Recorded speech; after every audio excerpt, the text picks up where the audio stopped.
the Sekondi-Takoradi Metropolitan Assembly is a more strategic way, must play a decisive role in the future energy and water use as key ingredients in the city's development. Our tropical city is characterized by high temperature, high humidity, and abundant rainfall. These need to guide us on how to build our offices, factories, shops, and homes. Appropriate balance for thermal comfort is needed and can be achieved in the way we plan, design, and construct our buildings. We need to enhance people's work and the life in the building that gives comfort. Live in homes with the right stable ventilation, lighting, and temperature that requires very little dependence on energy. This is vital for the health and well-being of the population in Sekondi-Takoradi, and it will, to a large extent, enhance productivity and the wealth of the city. Even though you might view buildings as permanent, they are not. As the President just said, they will not be there forever. They have a lifespan. So they have a life cycle from planning, design, construction, operation, maintenance, renovation, and demolition. Some of the buildings in the inner cities of Sekondi-Takoradi have lived their full lifespan. So if you were to be a human being, maybe they'll be getting closer to their grave.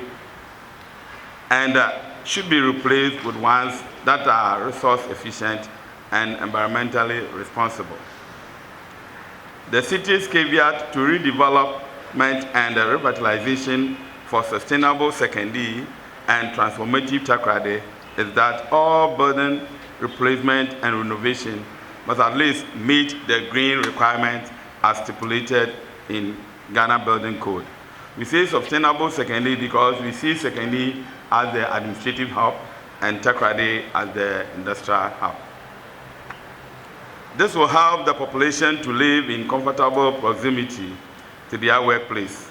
It will not only save government the cost of unending infrastructure in new areas, but reduce the carbon footprint in the city, since the largest population of greenhouse gas emissions comes from energy use in residential and commercial buildings, as well as transportation. With public finances under stress worldwide, one thing is certain: allocating funds to continuously expand energy, water, and roads separately isn't just ineffective, it's simply unaffordable. The contribution of the design, construction, and use of buildings in the city can do more than help reduce government expenditure. They can help our cities become simultaneously healthier and more livable while limiting carbon emissions. To work this narrative, the Swing City on the 13th of November this year instituted a city policy on a 30% reduction in building permit fees for all development that are satisfied with EDGE.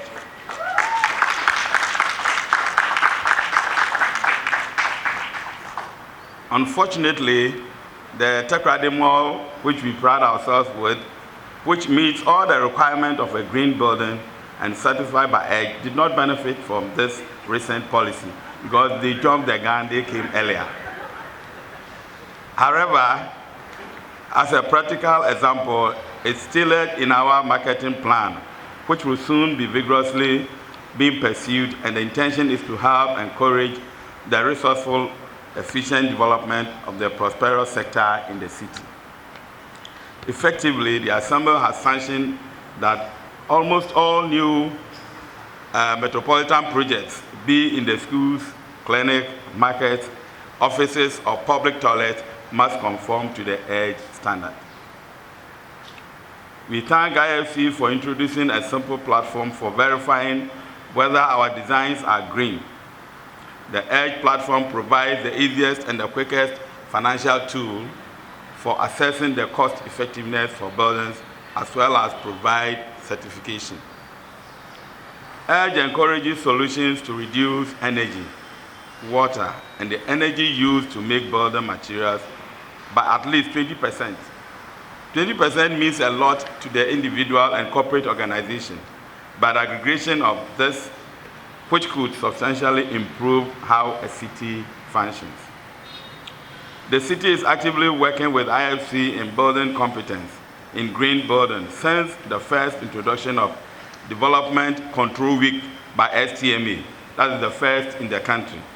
This year was to encourage the reshaping of the housing market through more sustainable design practices. And we hope to do this every year. As an active member of the Covenant of Mayors of Sub-Saharan Africa, the Oil City is also undergoing preparation for its climate action plan to define realistic energy and climate targets.